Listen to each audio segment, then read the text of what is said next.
Good morning, everyone. We are absolutely thrilled to have you here for a significant announcement that will greatly benefit the Commonwealth of Kentucky. We'll have some information shared today that really is the first time in a long time that we've got parties coming together to resolve such an important issue, and that is an issue of healthcare workforce. So without further ado, again, let me introduce myself. My name is Rick Smith. I serve as the Associate Vice President of Economic and Workforce Development for the Kentucky Council on Post-Secondary Education. We want to get right into this because we have some great information to share and with some wonderful speakers here today as well. So first I want to ask my president, President Aaron Thompson, to come to the stage. President Thompson is someone who really needs no introduction because he is known internationally as a leader in higher education, diversity, equity, and inclusion training, and many things. So without further ado, a resident of Clay County and a proud resident, and he'll tell his story just a little bit. I'd like to bring to the podium Dr. Aaron Thompson. Thank you, Rick. Good morning, everybody. It's great being here. First of all, it's great being here because I see all of you in this audience and many of you out there in the virtual land, knowing that we're going to have to do a lot in the next many years to keep this thriving economy we have keep thriving. And that's what partially we're here to talk about today. But we can't have a good thriving economy unless we have a good educated workforce, and we can't have a good educated workforce if they're unhealthy. So we are here to talk about not just what we consider to be an issue around building the pipeline around healthcare, but about doing something completely different than we've done in the past. We are talking about something innovative. We talked a lot about during the pandemic what we were going to do to be innovative for the future. This is an example of what we're going to do. I want to thank many of the folks here who are part of the Healthcare Workforce Collaborative, but especially I want to thank Senator Stivers and the legislature for not only Senate Bill 10, who really I think is important for us to understand, that was put in place to kind of help us to think about doing something different around the pipeline. I also want to thank the governor and lieutenant governor for their support of this needed area, as well as the overall economy and the workforce. It's important for me to say more than anything else is that as a Kentuckian, as someone from Eastern Kentucky, as someone who has seen the need for good health care, to know that we're going to have to do what I consider to be not only what I said earlier, innovative strategies, but we're going to have to think differently about how we go about doing this. We can't do it purely with higher ed on one end, the workforce on the other end. This collaborative is about bringing all the stakeholders to the table so we can work in tandem to strengthen the education and the training pipeline for not just future nurses, but all of allied health professionals, especially those on the front line, and knowing that we need to be thinking about this not just in our current need, and we have a lot of it, but also in our future need. So we're going to achieve this, and this is why we're here today to talk about this in detail as one of our big first initiatives. We're going to do this by connecting employers in higher education in an economic development fashion, true enough, not just a workforce development strategy. We're thinking about looking at out-of-the-box solutions for today, as I said, as well as tomorrow. We're going to use evidence-based practices. The great thing about being in education, I feel that we can do research. I mean, we were the folk that helped come up with the vaccine for the pandemic. We are going to have to think also about stop refusing to accept the old ways of doing business. That's what Senate Bill 10 helps us to understand. We're also going to have to accelerate the process. We no longer can go through. Now, don't get me wrong, we're going to have to look at quality. We always looked at quality. We will continue to look at quality. So as people ask the question, you know, accelerating the pipeline, will that hurt the quality? Of course not. You know, we can do things innovatively in a faster way and actually increase quality, as many of our healthcare professionals can tell you we can. So before the pandemic, Kentucky was struggling already with the healthcare shortage. But the pandemic only intensified this. Vacancies and shortages have progressively worsened, and there's an all-time high employee turnover rate. And the highest vacancies are in nursing and other frontline employees. So that's going to continue, even if we accelerate the pipeline now. That's why we have to think about putting things in place for the next 10 years. Nationwide, there's a gap of over 1 million healthcare workers, and Kentucky employers will agree that this is a critical issue in our state. Kentucky is also lagging in the nation relative to numbers of people who are equipped with the necessary skills to perform these frontline jobs. So as I said earlier, this is an economic issue for us. Plain and simple, Kentucky isn't on the right trajectory. This helps us get some things kicked into place to get on that trajectory. Now, CP's Healthcare Workforce Collaborative is unique in many ways. It brings together higher ed and employers to the table for the first time to talk about innovation, to talk about solution. It solves problems and eliminates in the future a strategic building of sustainable healthcare pipeline. Now, that means that we're going to have to tie ourselves with P12, that we're going to have to start building this early in their careers, but we're also going to have to offer many internships, clinical ships along the way, and not just wait till we get to the end to make that happen. But this is only the beginning. We plan to duplicate this process in many of the other lagging workforce areas. I will tell you this too, that we have a need to build not just the pipeline of our healthcare workers, but also a diverse pipeline. So we'll be focused heavily on that. And one of the pieces I'll add before I introduce our Lieutenant Governor, who I so appreciate for being here, is that this is not a Republican or Democrat issue. This is not a issue whereby we're looking at only one side of the coin. This is a Kentucky issue, and the people I'll be introducing here in a few seconds know that, and they think about that. They concern themselves with that. So with that in mind, I will not talk anymore, and I'll welcome you, our Lieutenant Governor, Jacqueline Coleman, someone who I've had the opportunity of working with closely ever since she's been in office, and one that I find that also is a good Kentuckian, cares about how we look now as well as in our future. Lieutenant Governor. Thank you, sir. I see I've been put in between two Clay Countyans today. I don't know what I did to deserve that, but I am happy to be here, and I want to begin by stating the obvious, and that is that affordable and accessible health care should be a right for every single Kentuckian, and Governor Beshear and I will continue to work to that end.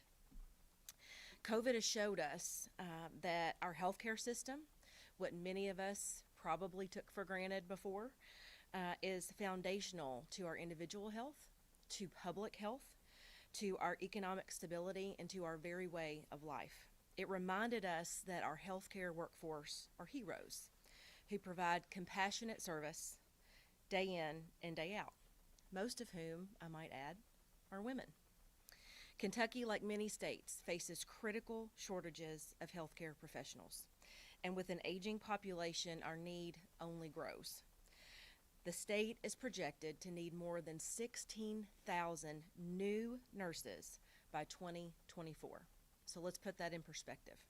That is over 100 nurses per county in Kentucky. That is 16 times the population of my entire hometown of Bergen, Kentucky. This is a monumental task, and it is going to take all of us working together to meet this moment. The collaborative's goal in convening our post-secondary institutions, healthcare organizations, and state government is to produce graduates who provide high-quality healthcare to all of Kentucky's communities. Our higher education institutions will be able to focus on healthcare pathways that align to the strongest job demand. Our higher education institutions face unique challenges themselves. They have to address gaps in the healthcare talent pipeline, including a shortage of faculty, limited clinical sites for students, lack of training equipment, and the need for greater academic and emotional support for students. One of my goals as Lieutenant Governor is to break down the silos so that we can better serve the people of the Commonwealth.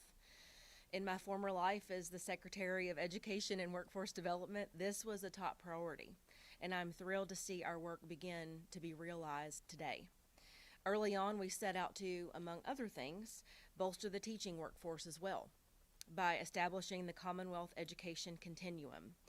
And I want to thank you, President Thompson, for spearheading that work between CPE, the Department of Education, and the administration. And let me also add that in education, most are women. And today marks an important, overdue step for the healthcare sector in Kentucky. But as we look forward, we must acknowledge the workforce challenges that are unique to women, to moms, and particularly to single moms. Childcare tops those charts. Early childhood education, universal pre-K, is the tip of the spear for today's workforce and for every tomorrow. And I look forward to the day that we can all join together again to make that announcement for Kentucky families. This collaborative approach among government, education, and the healthcare sector shows great promise in addressing the challenges that we face today. Together, we can commit to a persistent, concerted, collaborative effort to meet Kentucky's workforce where they are. None more important than our healthcare heroes. So thank you to all of you who stepped up to make this a reality for our current and future healthcare heroes. One of those, I might add, is my daughter Emma, who is going to become a nurse in December. And I look forward to continuing this critically important work of serving the people who dedicate their lives to serving our communities. Thank you.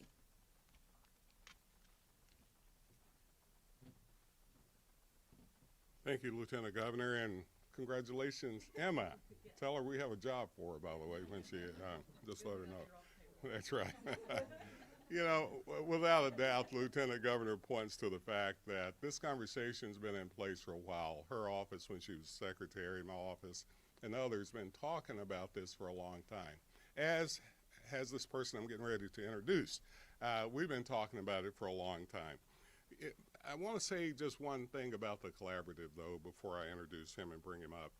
The collaborative is about looking at what we need to do holistically. It is about policymakers.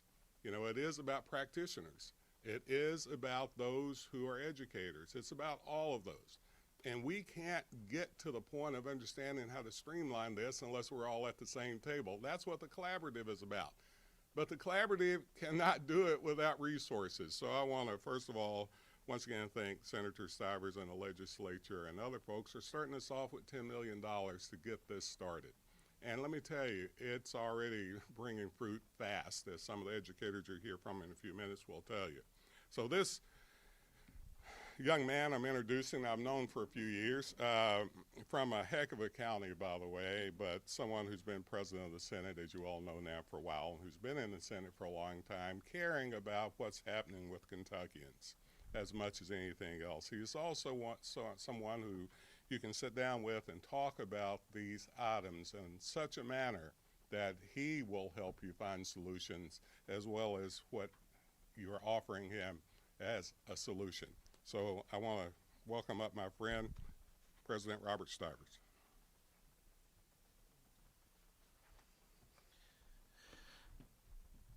I don't know whether to call you Aaron or President Thompson, because yes, we are both from Clay County.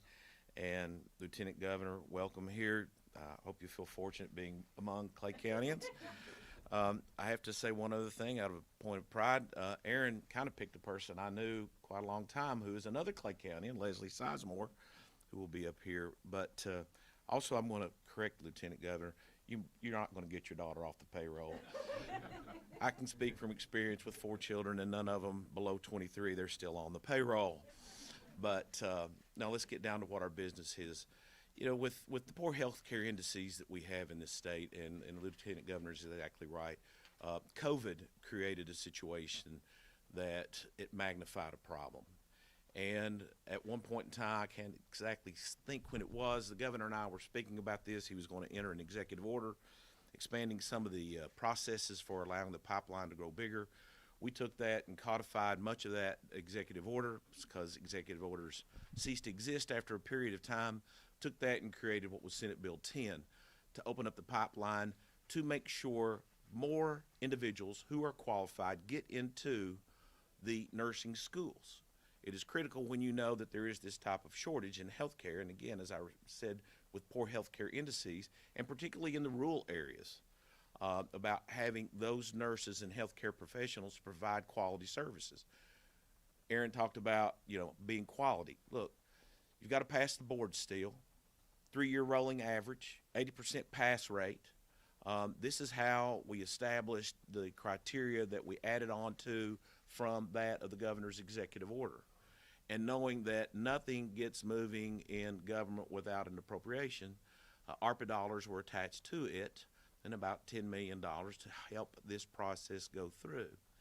So it was truly a collaboration between multiple people, discussions in drafting, and particularly Eric Clark, who has been on my staff working with the CPE, working with independent colleges and universities, working with various entities from UK, ARH, the Board of Nursing, to come up with a final resolution on a draft bill that was passed, I think, almost unanimously in both chambers, that bring us here today to start this. And everything that has been said is exactly right. It is an economic development factor. Aaron and I talk about this in a small town that we come from. When you have 450 employees that have high wages, you don't even think about potentially what their offerings are, which is health care, but from the economics, it's huge. From what their offering is and their profession is in health care, it's even bigger. So every time we get an opportunity to do this, when 15% of your economy in a conservative estimate is based on health care, this is the appropriate step to take for both health care and economics. And then having that group of people who will make sure we do have a qualified workforce, a workforce that is capable physically, mentally, intellectually of providing a labor force where we need it. And so through that, we have come to this point. Now, I will say this is kind of the pilot program in my kind of perspective, because over my 26 years of being here, I can tell you I've had many calls from many parents of many students who said, I can't get into this program, even though they say I have the credentials, because they're limited to the number of students they can accept. That will no longer be the situation in nursing. But we're going to have to go even steps further in physical therapy, occupational therapy, every other healthcare area that has an artificial cap on it, to make sure, because we have shortages in all these areas, to make sure we are providing good health care alternatives and opportunities. Alternatives for those people seeking the services, and opportunities for those students who want to go into those professions. So this is a much bigger picture than just nursing. It is part of the whole healthcare industry and a part of the whole economic development that our state needs from many facets. So in working with the governor's office, Board of Nursing, CPE, and all the individuals, this is a good time. This is a good process, and this is a good picture of how we've drawn things together that I think will change the trajectory of healthcare in Kentucky. Appreciate it. Thank you all. Thank you, Senator Stivers. Thank you, Lieutenant Governor Coleman and Dr. Thompson.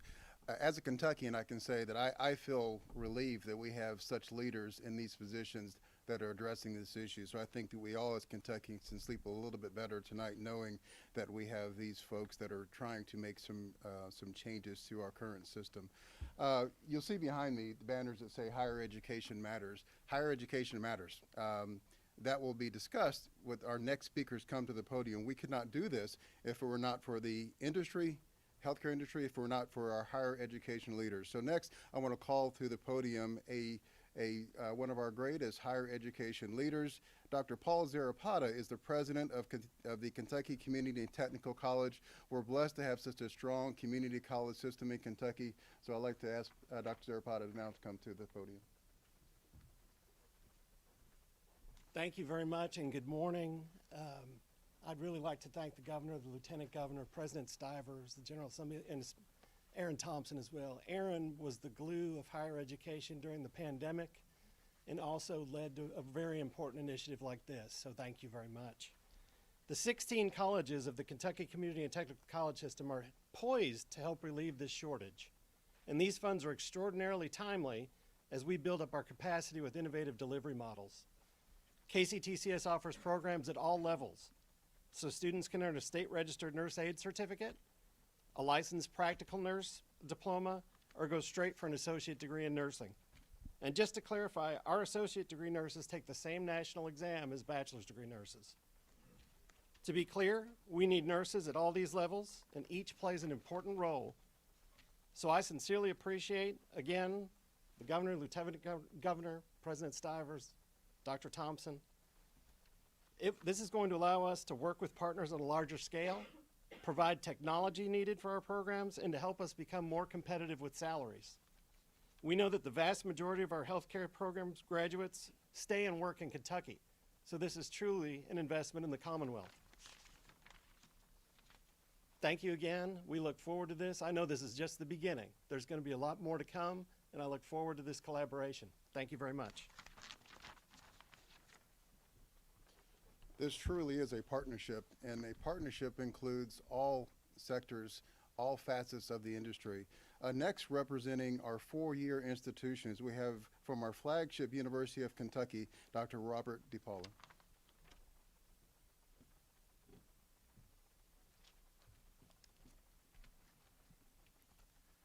Thanks, Rick. Good morning. I appreciate the opportunity to be here today.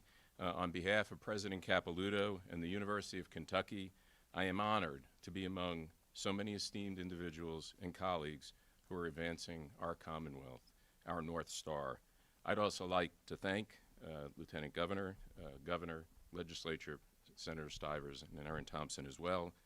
Your support for this initiative has been and will continue to be critical in ensuring this state can care for its people and confront the most vexing problem or healthcare challenges, ones that we must prepare future generations to face. And it starts with us. This starts with education. Kentucky's higher education institutions and healthcare industry are a pipeline for prosperity and a critical component in the collaborative network necessary to create better health outcomes. At UK, we are committed to growing and strengthening this pipeline through the UK for Kentucky Workforce Initiative for our state, also known as KY WINS. Using a collaborative, transdisciplinary approach, we will increase the number of students trained as nurses, physicians, physician's assistants, physical therapists, mental health providers, and social work practitioners.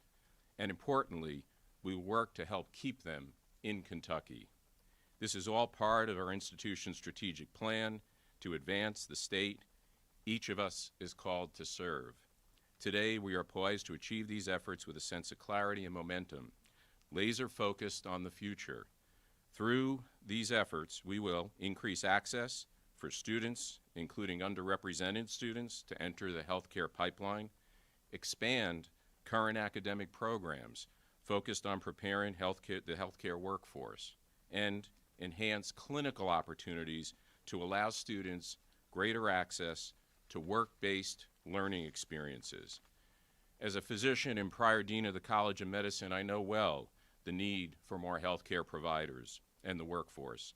The Healthcare Workforce Collaborative is an effort to address our many healthcare disparities, including cancer, cardiovascular disease, diabetes, substance use disorders, neurological disease, and that's just to name a few.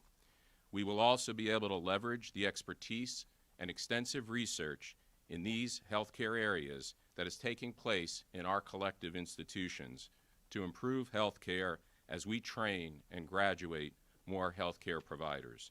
We want to especially express deep gratitude to Senator Stivers, our legislature, Lieutenant Governor, the Governor, other state leadership for recognizing the impact higher education has on the future of Kentucky, and to our partners in this crucial effort, and specifically the Kentucky Council on Post-Secondary Education and Aaron Thompson for bringing us all together as a united front in Kentucky Healthcare Workforce Collaborative. Together, we can and will advance Kentucky. Thank you.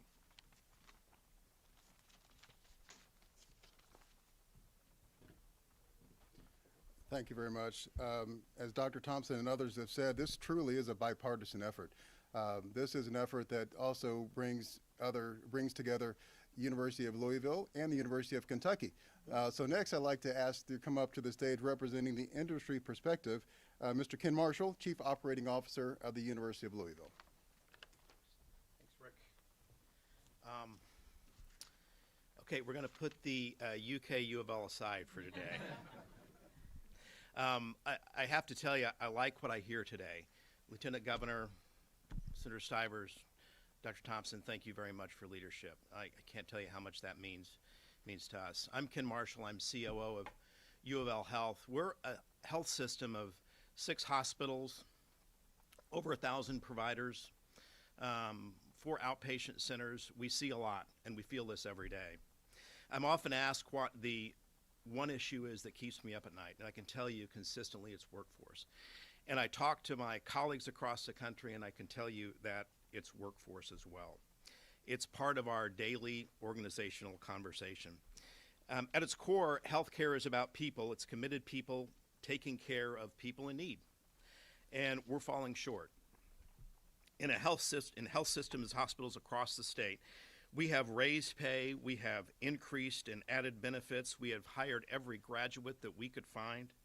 We have recruited internationally, we've leaned on expensive travel and contract nursing resources, and we're still behind. At U of L Health alone, right now we currently have 1,000 job openings across our system. And I'm not even talking about the predicted retirements and those who will be leaving healthcare as a profession. That predicted drain makes this story even more sobering. But after what I've heard today, I do believe that this is not an unsolvable problem. It's a supply issue. I also believe it's not an issue that can be solved in isolation. This is our collective issue, which is why U of L Health applauds and supports CPE for taking this initiative forward and for taking the lead and getting the right people together to look at how to build the healthcare workforce in the future. Growing healthcare workforce will not only be good for the health of the Commonwealth, it also makes economic sense, which I've heard today. These jobs, the jobs that we need, are good paying jobs that support our local communities. I don't think it's too much of a gamble to say that each of you in this room and listening will need the help of a physician, a nurse, an allied health professional at some point in the future. And I'd like to make sure that we as an industry are ready to meet that need. Thank you.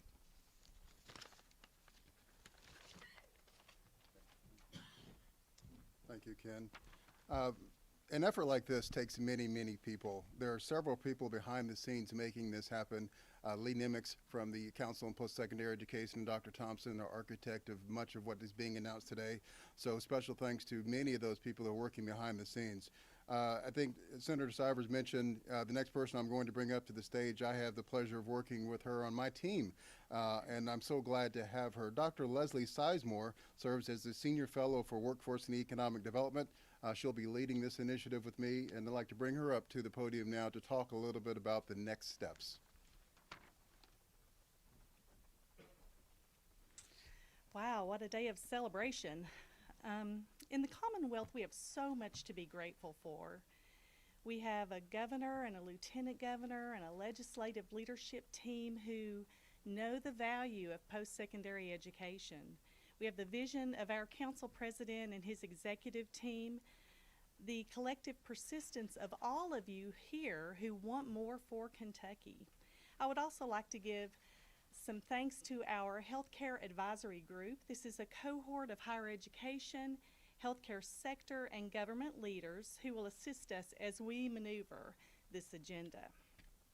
So, the weighty part of our challenge, we have been entrusted with $10 million to support our institutions of higher learning as they use innovative methods to move these frontline healthcare students into the talent pipeline. A swift and intentional response is necessary for this process, and in order to succeed, we need to hold these institutions to some non-negotiables. Funds are available following an approved plan for use. The plans will need to show partnership with local and regional healthcare sectors who will demonstrate their skin in the game. They will dedicate staff, resources, clinical education experiences for students, even to the point of employment when students successfully complete. Institutions will show how they provide wraparound services for students, removing those barriers such as healthcare difficulties, transportation difficulties, even food insecurities, effectively weeding in students who were once weeded out. The plans will include points of success, not only graduation, but actual employment. They will also be set on an equity agenda and a cradle-to-grave mindset, demonstrating that we understand that healthcare workforce development begins well before high school. With these assurances, we can't help but succeed, and Kentucky will be the model for healthcare workforce development. As we finish, I'd like to invite Rick Smith to come back to the podium to field any questions. Thank you, Dr. Sizemore. Thank you, Dr. Thompson, Lieutenant Governor Coleman, Senator Stivers. We appreciate you all. We appreciate all the speakers who came today just to show what this convening and collaboration, what it's going to do for the good people of the Commonwealth of Kentucky. So at this time, we'll be glad to field any questions that you may have of those in the audience. Want to speak? Yes, we have. Hi, Anna Laytak with the Frankfort State Journal. In your all statement, you called out specifically that this will expand programs that train healthcare providers in high demand areas. Right now, as the projection stands, what do you prioritize as a high demand area? Well, we have a healthcare advisory committee that's made up of many of the people who you heard from here today. That includes those in the industry, those on the post-secondary side, and they are right now working to develop their thoughts and ideas behind filling all the high demand areas. Dr. Thompson, I'm going to have you come back up if you don't mind. And because this, again, was the architect that he developed. From a post-secondary side, we've got a whole research arm that's identifying those high demands. It's any frontline worker. But I'm going to ask Dr. Thompson if he has anything else he'd like to share. Well, the obvious is nursing, right? I mean, that's the obvious. That's where we'll start. But I'm going to tell you, there's so many. How to rank these will be an interesting process in itself. But it's one that this healthcare collaborative is actually addressing as we do it. So, you know, Senator Stivers mentioned therapy. We know about mental health. And we know that we're going to have to really double down on that in so many ways, as well as the physical occupational therapists. We're going to need more med techs, surgical techs. We're going to need more medical technologists who's doing electronic records. I keep on going forever. You know, my other life, I'm also the chair of the board of Baptist Health. And so all of these folks coming together willing to put, as Rick said, their skin in the game to say, these are the folks that we need. We're willing to actually put money in the game with you, higher ed, to make sure that we get it. Your question is a very valid question, but one that has so many answers. You know, we're obviously going to start with nursing first because that's the one everybody are currently, and to fill those spots, I should say, it also opens up some other opportunities for other things to happen. Along with the therapy, as Dr. Sizemore can tell you, you know, she's a occupational therapist by trade, and she knows that she can't do what she needs to do with her team unless there's more nurses doing what they need to do. Other questions? Well, this goes to show that higher education does matter in Kentucky. Collaboration between the industry, government, and post-secondary institution, it matters in Kentucky. Thank you for coming today. Watch our website for additional updates.